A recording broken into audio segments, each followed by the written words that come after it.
¿Estáis atentos? ¿Listos para presenciar una historia de un atentado? Me lo tomaré como un sí.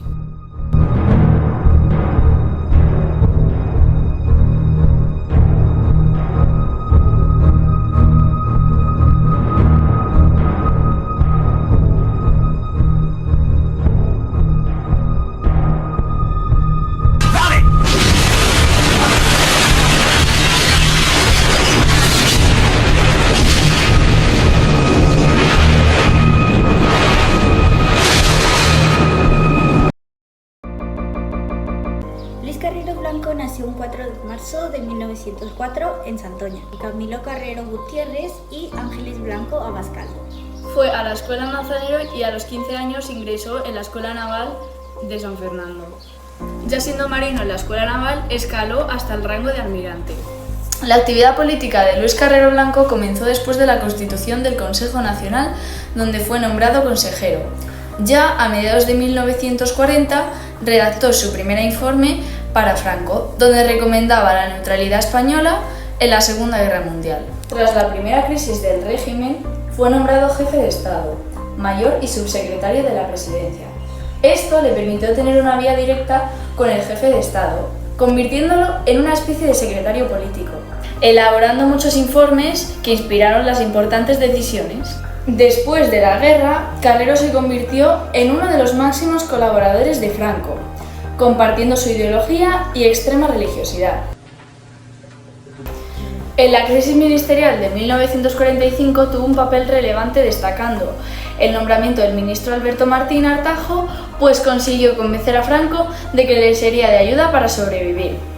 Para superar la coyuntura adversa, había que dar una buena imagen del régimen. Es por ello que se propuso lo siguiente. Primero, disminuir el peso de la falange y la promulgación de las leyes fundamentales, ¿vale? Donde la consigna, la mayoría de ellas era orden, unidad y aguante, que representaba su actitud contra la presión interior y exterior. Con la Guerra Fría, Carrero Blanco convenció a Franco de la necesidad que había de promulgar una ley. Pero era la ley sobre la sucesión, explicando que la monarquía sería católica, anticomunista y antiliberal. ¡Es lo que toca! Don Juan no aceptó la ley, pero ya estaba confirmada. ¡Que no, madre mía! ¡Te digo yo a ti que sí! ¡Te digo yo a ti que sí! Los años 50 supusieron el fin del aislamiento y Estados Unidos fue el primero en buscar el acercamiento promovido por Carrero. Su influencia le permitió sentarse en el Consejo de Ministros, teniendo entre sus actuaciones más importantes la firma con el Vaticano y la firma del Pacto de Madrid por Estados Unidos. Tras concretarse este último, Carrero se convirtió en una figura fundamental de la política interior y exterior. ¡Viva España! ¡Viva el rey! ¡Viva el orden y la ley! En los acuerdos con Estados Unidos, Carrero Blanco prefería renunciar a los beneficios y ventajas que poner en peligro a España. Después de una crisis en 1957, su influencia iba en ascenso, por lo que también supuso el ascenso de los tecnócratas que estaban vinculados al Opus Dei.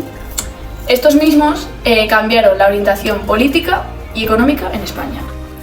El 21 de septiembre de 1967, Franco le nombró vicepresidente del gobierno, pero se esperaba porque llevaba 26 años a su lado y eso ya es lealtad, entonces se esperaba. Pero lo que les preocupaba era el nombramiento de un sucesor en la jefatura de Estado, que instaurase la monarquía entre los principios del régimen.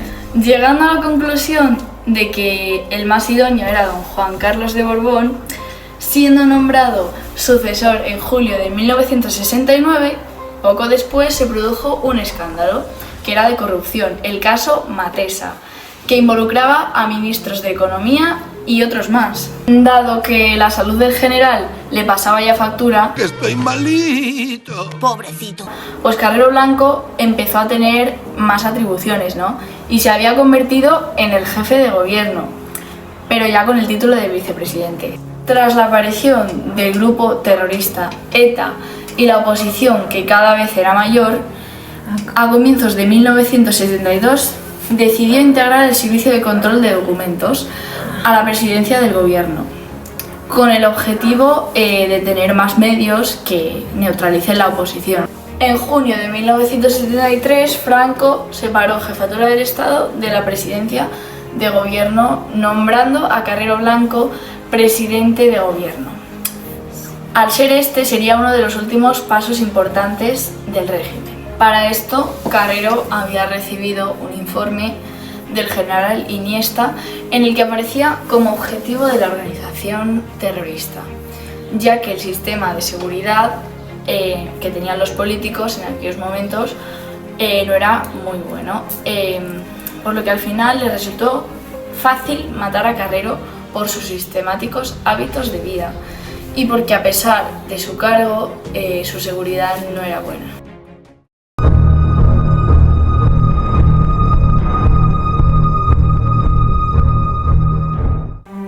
El día 20 de diciembre de 1973, el grupo terrorista ETA cometió un atentado contra el presidente de ese momento, Luis Carrero Blanco. Este grave incidente ocurrió mientras el presidente del gobierno salía en su coche acompañado de su chofer y escolta luego de haber escuchado misa en la iglesia de Francisco de Borja. El coche explotó y ascendió unos 30 metros aproximadamente cuando a su caída pues cayó en el patio interior de una residencia de jesuitas. Y hace ¡pum! Digo, ya está aquí la guerra. Este atentado fue planificado en base al itinerario del mandatario, ya que casi siempre, o prácticamente siempre era el mismo, y que consistía pues, en ir a misa a las 9 de la mañana y para ello debía tomar la calle Claudio Coello, donde los terroristas excavaron un túnel subterráneo y desde un semisótano colocaron los explosivos y las cargas para que cuando pase el coche pues lo hicieran estallar y bueno, finalmente esa fue la muerte del presidente. Posterior al atentado se empezaron a hacer teorías y conspiraciones y a debatirse sobre el hecho de que los servicios de inteligencia no detectaron ningún movimiento de los terroristas. Y es por ello que las principales de estas teorías fueron como que el atentado había sido planificado por algún sector opuesto a Carrero o en contra de Carrero.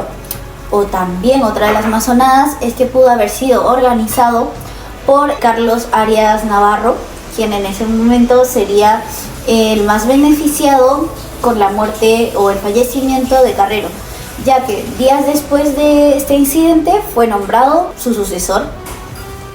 Sin embargo, ninguna de estas teorías ha sido comprobada por falta de pruebas que demuestre su veracidad. Por lo tanto, también porque después del atentado y fallecimiento de Carrero, la banda terrorista ETA tomó la autoría del incidente, dando detalles de absolutamente todo, como por ejemplo la realización, cómo lo planearon de principio a fin, a través de un comunicado, y días después lo volvieron a reivindicar. Como consecuencia de este atentado se aceleraron los cambios durante el periodo final del régimen franquista, ya que pues como lo sabemos, Carrero era una figura clave y fundamental del régimen y por eso su muerte desestabilizó el régimen y aumentó la incertidumbre política en todo el país. El siguiente gobierno que estuvo a cargo de Carlos Arias Navarro lo consideraron un gobierno muy ineficaz, lo que a su vez provocó e impulsó a los grupos opositores internos y externos a que ejercieran una mayor presión para una transición hacia la democracia y la paz. Finalmente, 2 años después, en 1975, falleció El Salvador, el caudillo, el generalísimo, que ya sabemos quién es, Francisco Franco. Lo que llevó a un vacío de poder y liderazgo en España.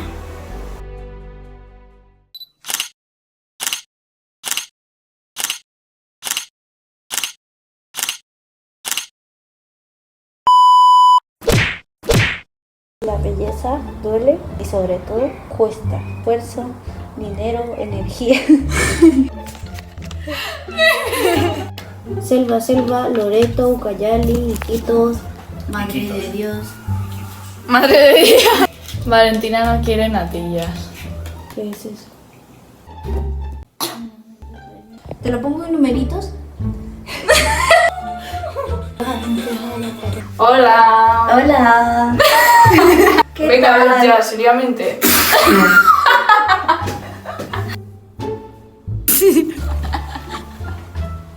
Ay, que te estoy sacando el legging. Elevó más de 30.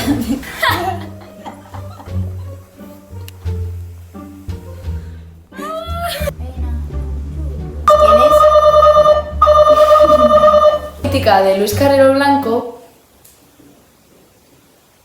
comenzó de la mano